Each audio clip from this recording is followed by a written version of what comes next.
Et coucou, aujourd'hui on se retrouve pour un comparatif entre gel, acrygel et résine. Je vais vous faire toute une liste de différences entre ces produits et je vais vous dire celui que moi je préfère. Et je vous laisse avec la vidéo.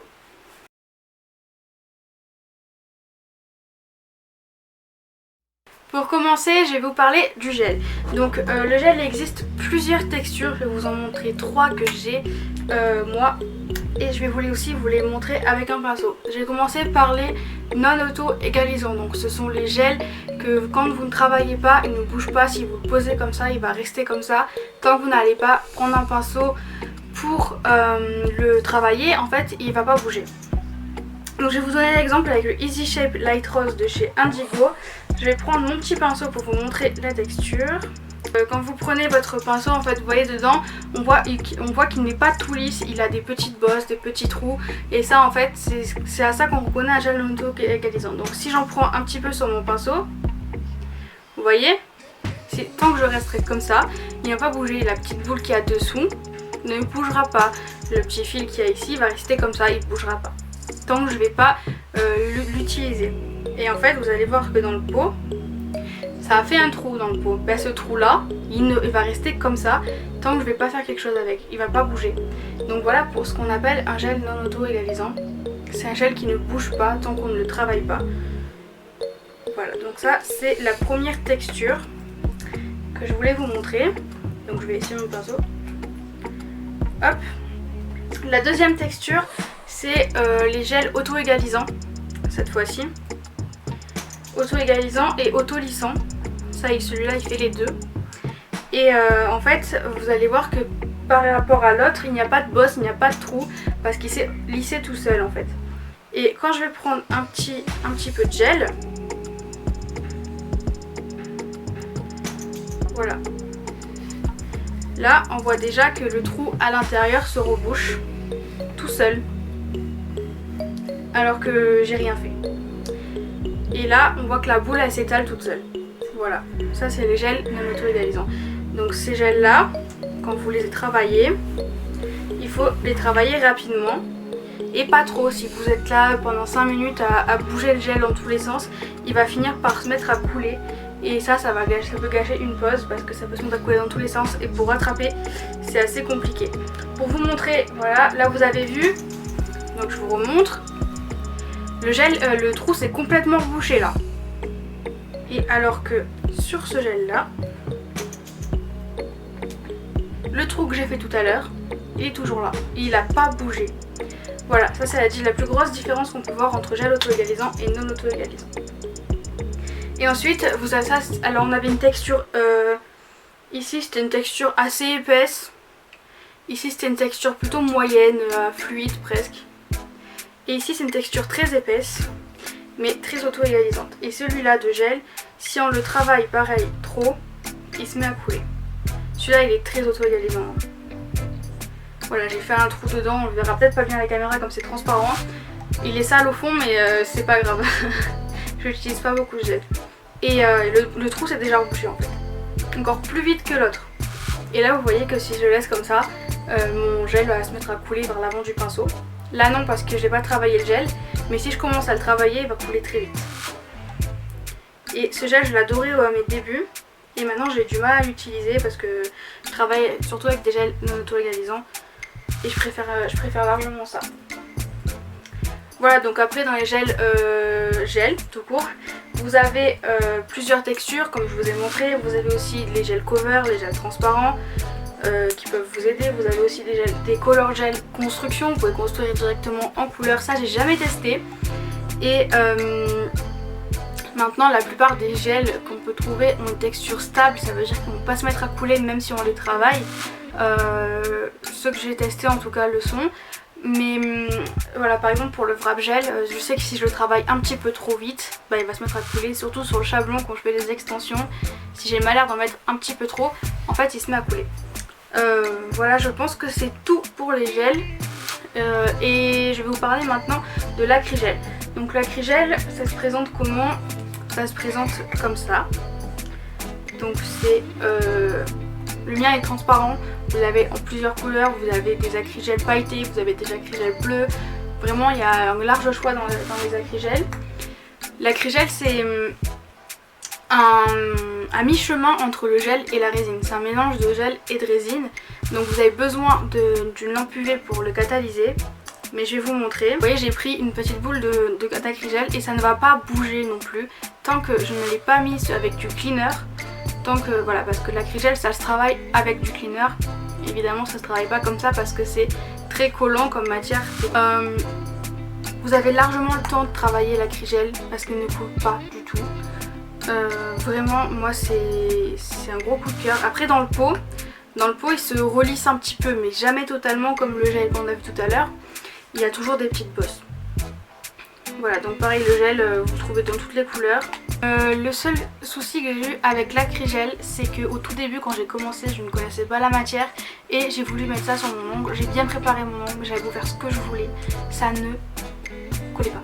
Genre ça ne tenait pas. Au bout de 2 heures ça sautait comme si c'était un faux ongle en colle.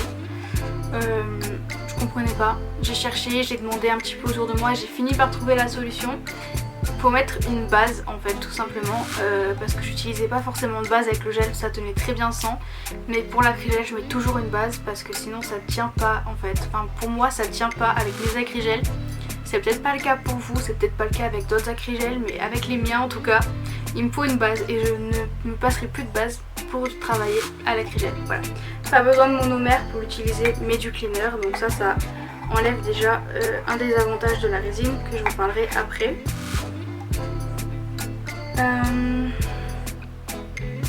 L'acrygel c'est extrêmement solide, donc pour faire des reconstructions, des réparations ou même des extensions assez fines. Moi j'ai essayé les extensions très fines par exemple pour venir faire une French reverse.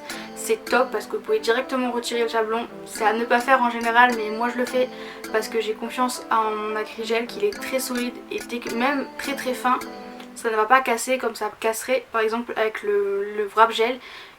Qui n'est pas aussi solide pour faire une extension très fine. On peut aussi utiliser l'acrygel avec la technique des pop-its. Donc c'est les petites capsules qu'on vient remplir de gel et qu'on met sur l'ongle et qu'on catalyse, on enlève la capsule après. Voilà, j'ai pas testé cette technique voir avec l'acrygel que j'ai. Je la testerai quand je récupérerai mes pop-its, mais moi c'est pas une technique que j'aime beaucoup. Parce que j'aime trop travailler le gel, j'aime trop travailler l'acrygel, j'aime pas juste mettre dans une capsule, hop on colle et c'est terminé. Et aussi l'acrygel c'est très bien pour les débutants qui n'arrivent pas à travailler le gel parce que ça coule, parce que ça va dans les cuticules, tout ça. C'est très bien aussi pour les débutants qui ont testé le gel, qui ne ça leur plaît pas. C'est une bonne alternative si vous craignez aussi le monomère de la résine.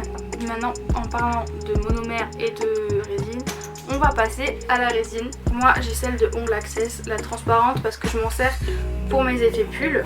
Se présente sous forme de poudre, comme ça. Donc là c'est de la poudre blanche, mais avec du monomère elle devient transparente. Donc c'est très solide l'acrylique. Acrylique, résine c'est pareil. C'est très solide, aussi utilisé pour des réparations ou des reconstructions. C'est très solide vraiment. En extension pareil. Le plus gros désavantage que j'ai trouvé à l'acrylique c'est le monomère, parce que le monomère a une odeur très forte.